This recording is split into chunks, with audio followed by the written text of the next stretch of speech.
So professional ರೆಸಿಪ್ಟ್ಸನ್ನು ನಾವು ಈಗ first ತೊಗೊಳ್ಬೇಕಾಗಿರುತ್ತೆ. Then receipts ಅಡಿಗೆ ಬನ್ನಿ.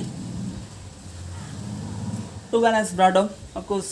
ಅದಾದಮೇಲೆ ನೆಕ್ಸ್ಟ್ ಇನ್ನು ಏನಪ್ಪ ಇದೆ ಅಂತ ಹೇಳೋದಾದ್ರೆ ಆಡಿಟ್ ಫೀಸ್. ಒಬ್ಬ ಆಡಿಟರ್ ಆಡಿಟನ್ನು ಮಾಡಲೇಬೇಕಾಗಿರುತ್ತೆ. ಆಡಿಟ್ ವರ್ಕಿಂದ ಬಂದಿರತಕ್ಕಂಥ ಒಂದು ಇನ್ಕಮ್ ಇದು, ಹಾಗಾಗಿ ತನ್ನ ಪ್ರೊಫೆಷ್ನಲ್ ಇನ್ಕಮ್ ಅಂತ ಹೇಳ್ತೀವಿ. ಬರ್ಕೊಳ್ಳಿ ಆಡಿಟ್ ಫೀಸ್.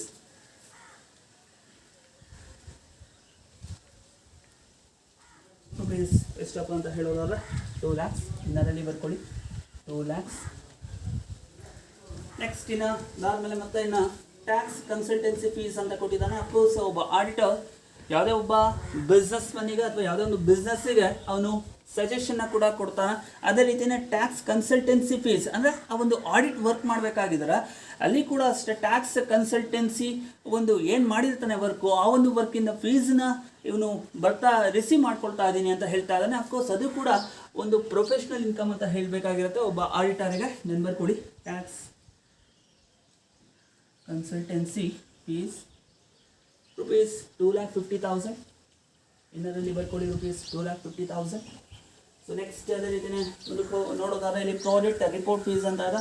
ಅಫ್ಕೋರ್ಸ್ ಒಬ್ಬ ಆಡಿಟರ್ ಕೂಡ ಅಷ್ಟೇ ಒಂದು ಪ್ರಾಜೆಕ್ಟ್ ರಿಪೋರ್ಟನ್ನು ತಯಾರು ಮಾಡಿ ಕೊಡಬೇಕಾಗಿರತ್ತೆ. ಅದಕ್ಕೋಸ್ಕರ ಆ ಒಂದು ವರ್ಕಿಂದ ಅವನು ಫೀಸನ್ನು ರಿಸೀವ್ ಮಾಡ್ಕೊಳ್ತಾ ಇದ್ದಾನೆ. ಇದು ಕೂಡ ತನ್ನ ಪ್ರೊಫೆಷ್ನಲ್ ವರ್ಕ್ ಅಂತ ಹೇಳ್ತೀವಿ. ಬರ್ಕೊಳ್ಳಿ ಪ್ರಾಜೆಕ್ಟ್ ರಿಪೋರ್ಟ್ ಫೀಸ್.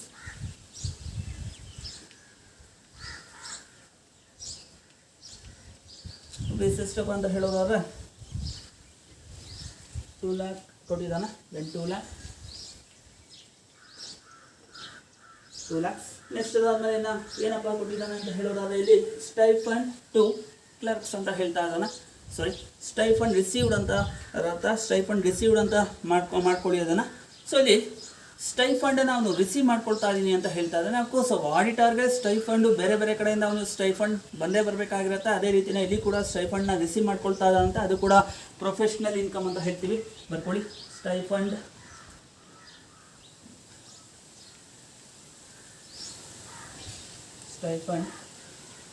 ಎಷ್ಟು ಅಮೌಂಟು ರುಪೀಸ್ 50,000. ಎಸ್ 50,000 ಇದೆ.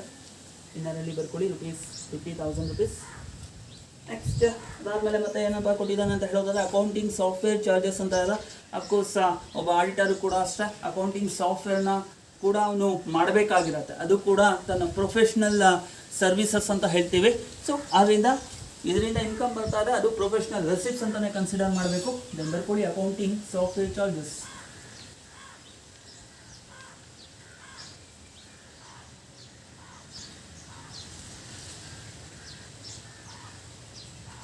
ರುಪೀಸ್ ಅದು ಕೂಡ 50,000 ಇದೆ.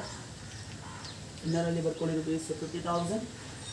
ಎಸ್ ನೆಕ್ಸ್ಟ್ ಅದಾದಮೇಲೆ ಗೆಸ್ಟ್ ಲೆಕ್ಚರ್ ಇನ್ CA ಇನ್ಸ್ಟಿಟ್ಯೂಟ್. ಕರೆಕ್ಟಾಗಿ ಅರ್ಥ ಮಾಡ್ಕೋಬೇಕಾಗಿರುತ್ತೆ. ಅವನು ಒಂದು CA ಇನ್ಸ್ಟಿಟ್ಯೂಟಲ್ಲಿ ಗೆಸ್ಟ್ ಲೆಕ್ಚರ್ ಆಗಿ ವರ್ಕ್ ಮಾಡ್ತಾ ಇದ್ದಾನೆ. ದೆನ್ ಅದರಿಂದ ಅವನಿಗೆ ಇನ್ಕಮ್ ಬರ್ತಾ ಇದೆ. ಯಾವುದೇ ಒಂದು CA ಇನ್ಸ್ಟಿಟ್ಯೂಟಲ್ಲಿ ಇವನು ಗೆಸ್ಟ್ ಲೆಕ್ಚರ್ನ ಕೊಡೋದ್ರಿಂದ ಅವ್ನಿಗೇನು ಇನ್ಕಮ್ ಬರುತ್ತೆ ಆ ಒಂದು ಇನ್ಕಮ್ಮು ಪ್ರೊಫೆಷ್ನಲ್ ಇನ್ಕಮ್ ಅಂತ ಹೇಳ್ತೀವಿ. ಬಟ್ ಪಾರ್ಟ್ ಟೈಮ್ ಲೆಕ್ಚರರ್ ಅಂತ ಕೊಟ್ಟಿದ್ದಾರೆ, ಅದು ಬೇರೆ ರೀತಿ ಆಗ್ತಾ ಇತ್ತು. ಇದು ಗೆಸ್ಟ್ ಲೆಕ್ಚರ್ ಆಗಿರೋದ್ರಿಂದ ಅದು ಪ್ರೊಫೆಷ್ನಲ್ ಇನ್ಕಮ್ ಅಂತ ಹೇಳ್ತೀವಿ. ದೆನ್ ಬರ್ಕೊಳ್ಳಿ ಗೆಸ್ಟ್ ಲೆಕ್ಚರ್ಸ್ ಇನ್ CA ಇನ್ಸ್ಟಿಟ್ಯೂಟ್.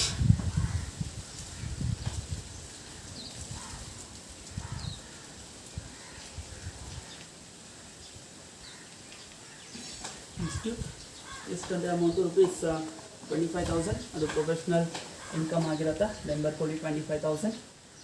ನೆಕ್ಸ್ಟ್ ಅದಾದಮೇಲೆ ಬ್ಯಾಂಕ್ ಇಂಟ್ರೆಸ್ಟ್ ಅಂತ ಅದ. ಅಫ್ಕೋರ್ಸ್ ಬ್ಯಾಂಕಿಂದ ಬರ್ತಾ ಇರತಕ್ಕಂಥ ಇನ್ಕಮು ಇದು ನಾನ್ ಪ್ರೊಫೆಷ್ನಲ್ಲು ತೊಗೊಳ್ಬೇಡಿ. ಅದಾದಮೇಲೆ remuneration as member tax reforms commission ಅಂತ ಅದ. ಸೊ ಅಫ್ಕೋರ್ಸ್ ಒಬ್ಬ ಆಡಿಟರ್ ಟ್ಯಾಕ್ಸ್ ರಿಫಾರ್ಮ್ ಕಮಿಷನಲ್ಲಿ ಒಬ್ಬ member ಆಗಬೇಕಿರುತ್ತೆ.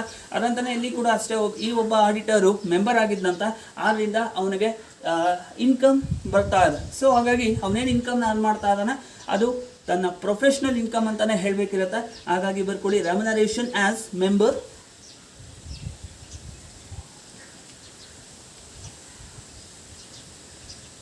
Remuneration as member tax reforms commission.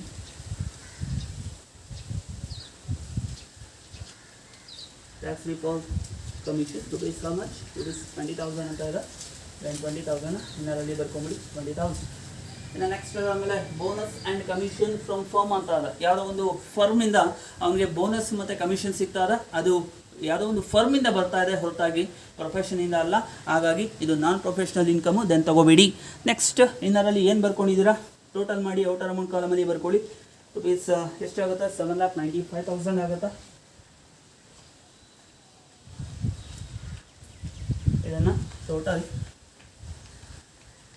Professional receipts ಅಂತ ಕರೀರಿ. ಟೋಟಲ್ ಪ್ರೊಫೆಷ್ನಲ್ ರೆಸಿಟ್ಸ್ ಅಂತ ಕರೀರಿ. ದೆನ್ ಇದರಲ್ಲಿ ಲೆಸ್ ಪ್ರೊಫೆಷ್ನಲ್ ಎಕ್ಸ್ಪೆನ್ಸಸ್ ಅದನ್ನು ಅಂಡರ್ಲೈನ್ ಮಾಡಿಕೊಂಡು ನೋಡಿ. ಪೇಮೆಂಟ್ ಸೈಡಲ್ಲಿ ಏನೆಲ್ಲ ಇದೆ ಅದನ್ನು ಒನ್ ಬೈ ಒನ್ ನಾವು ನೋಡ್ತಾ ಹೋಗೋದು. ಅದರಲ್ಲಿ ಸ್ಟಾಫ್ ಸ್ಯಾಲರಿ ಅಂತ ಇದೆ. ಅಫ್ಕೋರ್ಸ್ ಆಡಿಟರ್ ಹತ್ರ ಬೇಕಾದಷ್ಟು ಜನ ವರ್ಕ್ ಮಾಡ್ತಾರೆ ಆಡಿಟರ್ ಕೈ ಕೆಳಗಡೆ. ಸೊ ಹಾಗಾಗಿ ಆ ಸ್ಟಾಫಿಗೆ ಅವನು ಸ್ಯಾಲರಿ ಕೊಡಲೇಬೇಕು. ಅದು ಪ್ರೊಫೆಷ್ನಲ್ ಎಕ್ಸ್ಪೆನ್ಸ್ ಅಂತ ಹೇಳ್ತೀವಿ. ಬರ್ಕೊಳ್ಳಿ ಸ್ಟಾಫ್ ಸ್ಯಾಲರಿ ಎಷ್ಟಪ್ಪ ಅಂತ ಹೇಳೋದು rupees 3 lakhs.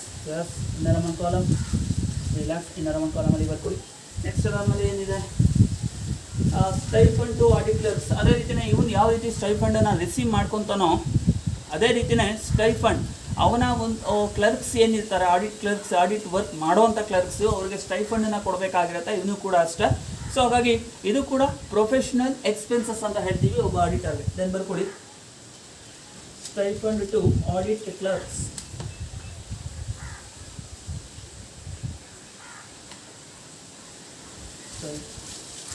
stipend to audit clerks ಎಷ್ಟಪ್ಪ ಅಂತ ಹೇಳೋದಾದ್ರೆ ರುಪೀಸ್ 1 lakh. ಎಸ್, 1 lakh ಇದೆ. ಇದರಲ್ಲಿ ಬರ್ಕೊಳ್ಳಿ ರುಪೀಸ್ 1 lakh. ನೆಕ್ಸ್ಟ್ ಹಾಗೆ ನೋಡ್ತಾ ಹೋಗೋದಾದ್ರೆ ಆಫೀಸ್ ರೆಂಟ್ ಅಂತದ. ಅಫ್ಕೋರ್ಸ್ ಆಫೀಸ್ ರೆಂಟ್ ಅನ್ನೋದು ಒಬ್ಬ ಆಡಿಟರ್ಗೆ ಸರ್ವೇ ಸಾಮಾನ್ಯವಾಗಿರ್ತಕ್ಕಂಥ ಎಕ್ಸ್ಪೆನ್ಸು, ಪ್ರೊಫೆಷನ್ ರಿಲೇಟೆಡ್ ಎಕ್ಸ್ಪೆನ್ಸ್ ಅದು. ಹಾಗಾಗಿ ಬರ್ಕೊಳ್ಳಿ ಆಫೀಸ್ ರೆಂಟ್ ಎಂಟೈರ್ ಅಮೌಂಟನ್ನು ಅಮೌಂಟ್ ಕಾಲಮಲ್ಲಿ ಬರ್ಕೊಳ್ಳಿ ರುಪೀಸ್ 90,000. ಇಂಟೈರ್ ಅಮೌಂಟ್ ಕಾಲಮಲ್ಲಿ ಬರ್ಕೊಳ್ಳಿ ರುಪೀಸ್ 90,000. ನೆಕ್ಸ್ಟ್ ಆದಮೇಲೆ ಏನಿದೆಯಪ್ಪ ಅಂತ ನೋಡೋದಾದ್ರೆ ಇಲ್ಲಿ ನೋಡಿ ಸಾಫ್ಟ್ವೇರ್ ಡೆವಲಪ್ಮೆಂಟ್ ಎಕ್ಸ್ಪೆನ್ಸಸ್ ಅಂತ ಇದೆ. ಹಾಗಾದರೆ ಒಬ್ಬ ಆಡಿಟರು ಕೂಡ ಅಷ್ಟೇ ಸಾಫ್ಟ್ವೇರ್ನ ಡೆವಲಪ್ಮೆಂಟ್ ಮಾಡುವಂಥ ಒಂದು ವರ್ಕನ್ನು ಕೂಡ ಮಾಡಲೇಬೇಕಾಗಿರುತ್ತೆ. ಅದು ಕೂಡ ತನ್ನ ಪ್ರೊಫೆಷನ್ ರಿಲೇಟೆಡ್ ಎಕ್ಸ್ಪೆನ್ಸ್ ಆಗಿದೆ. ದೆನ್ ಬರ್ಕೊಳ್ಳಿ software development expenses.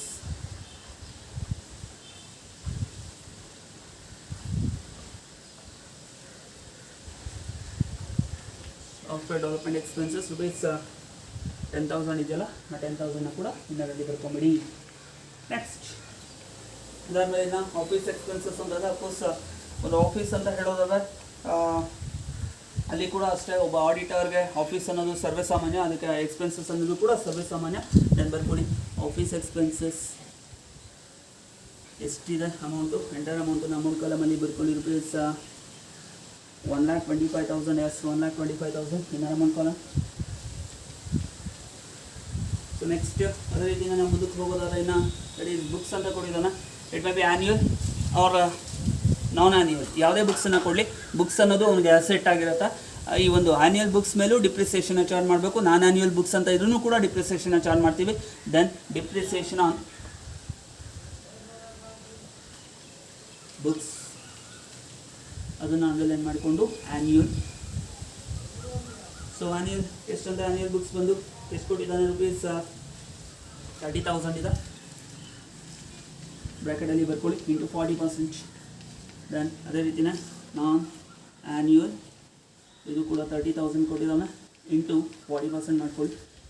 So 30,000 into 40% ಮಾಡಿದಾಗ ಎಷ್ಟು ಬಂದಪ್ಪ ಅಂತ ಹೇಳೋದಾದ್ರೆ 12,000 ಬರುತ್ತೆ. ದೆನ್ 12,000 ಇನ್ನರ್ ಅಮೌಂಟ್ ಕಾಲ್. ಇನ್ನು ನೆಕ್ಸ್ಟ್ ಅದೇ ರೀತಿಯೇ ಕಾರ್ ಎಕ್ಸ್ಪೆನ್ಸಸ್ ಅಂತಾದ. ಅಫ್ಕೋರ್ಸ್ ಕಾರ್ ಅನ್ನೋದು ಕೂಡ ಒಂದು ಪ್ರೊಫೆಷನಲ್ಲಿ ಸರ್ವೇ ಸಾಮಾನ್ಯ. ಸೊ ಆ ಎಕ್ಸ್ಪೆನ್ಸ್ ಕೂಡ profession related expense. Then car expenses. So ಬ್ರ್ಯಾಕೆಟಲ್ಲಿ ಬರ್ಕೊಳ್ಳಿ ಏಕೆ ಅನ್ನೋದನ್ನ ಹೇಳ್ತೀನಿ.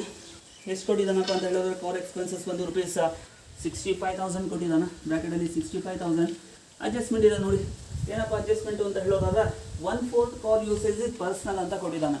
ಹಾಗಾದರೆ ಕಾರ್ ಏನಿದೆ ಅದರಲ್ಲಿ 1/4 ಅಷ್ಟು ಪರ್ಸ್ನಲ್ ಯೂಸ್ಗೆ ಬಳಸ್ಕೊಂಡಿರ್ತಾನೆ. ಅಂದರೆ 4ರಲ್ಲಿ 1 ಭಾಗ ಪರ್ಸ್ನಲ್ ಯೂಸ್ಗೆ ಬಳಸ್ಕೊಂಡಿದ್ದಾನೆ, ಅದು ಪ್ರೊಫೆಷನ್ಗೆ ಬರಲ್ಲ.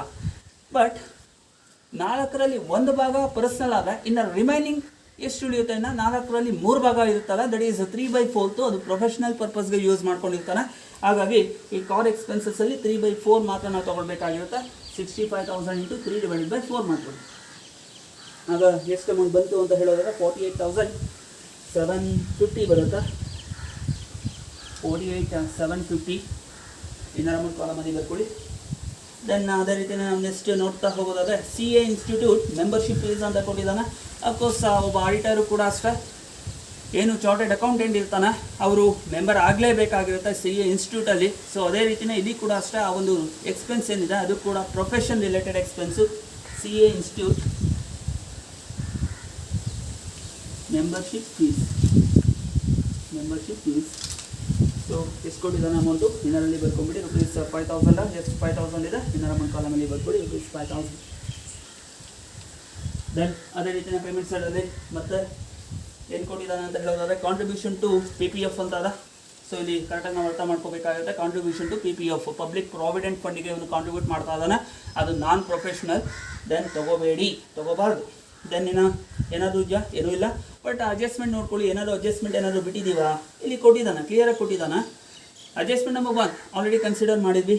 ಅದು ಕಾರ್ ಯೂಸೇಜ್ ಏನಿದೆ ಆ ಒಂದು ಕಾರ್ ಎಕ್ಸ್ಪೆನ್ಸಸ್ ಮೇಲೆ ನಾವು ತೊಗೊಂಡ್ವಿ. ದೆನ್ ಅದೇ ರೀತಿಯೇ ಡಿಪ್ರಿಸಿಯೇಷನ್ ಆನ್ ಕಾರ್ ಅಂತ ಅಮೌಂಟನ್ನು ಕೊಟ್ಬಿಟ್ಟಿದ್ದಾನೆ. ಆ ಒಂದು ಕಾರ್ ಮೇಲೆ ಡಿಪ್ರಿಸಿಯೇಷನ್ ಏನಿದೆ ಅದನ್ನು ನಾವೀಗ ತೊಗೊಳ್ಳೇಬೇಕು. ಬರ್ಕೊಳ್ಳಿ ಡಿಪ್ರಿಸಿಯೇಷನ್ ಆನ್ ಕಾರ್ ಬ್ರ್ಯಾಕೆಟಲ್ಲಿ ಬರ್ಕೊಳ್ಳಿ. 10,000 ಕೊಟ್ಟಿದ್ದಾನೆ. ಏಕಪ್ಪ ಬ್ರ್ಯಾಕೆಟಲ್ಲಿ ಅಂತ ಹೇಳೋದಾಗ ಅಡ್ಜಸ್ಟ್ಮೆಂಟ್ ನಂಬರ್ 1 ಹೇಳ್ಬಿಟ್ಟಿದ್ದಾನೆ.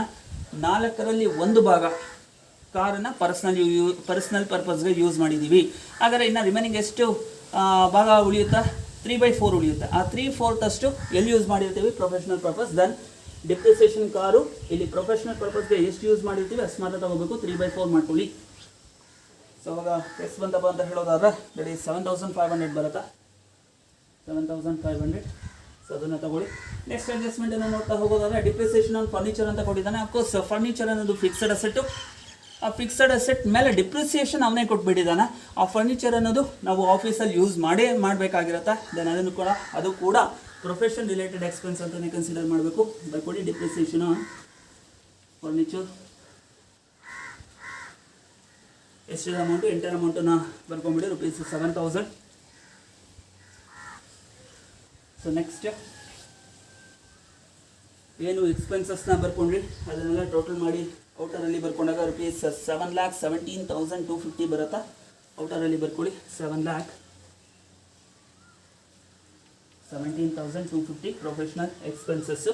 ಅದನ್ನು ಟೋಟಲ್ ಪ್ರೊಫೆಷ್ನಲ್ ಎಕ್ಸ್ಪೆನ್ಸ್ ಅಂತ ಕರೀರಿ. First total professional expense. Then professional income 7,95,ಅಲ್ಲಿ 7,17,250ನ ಲೆಸ್ ಮಾಡ್ಕೊಂಡಾಗ ಎಷ್ಟು ಬರುತ್ತೆ ನೋಡಿ ಬ್ಯಾಲೆನ್ಸ್ ಲಾಸ್ಟಲ್ಲಿ? 77,750. ಸೊ ಇದನ್ನೇನಂತ ಹೇಳ್ತೀವಿ? ಇನ್ಕಮ್ ಫ್ರಮ್ ಪ್ರೊಫೆಷನ್ ಅಂತ ಕರೀರಿ.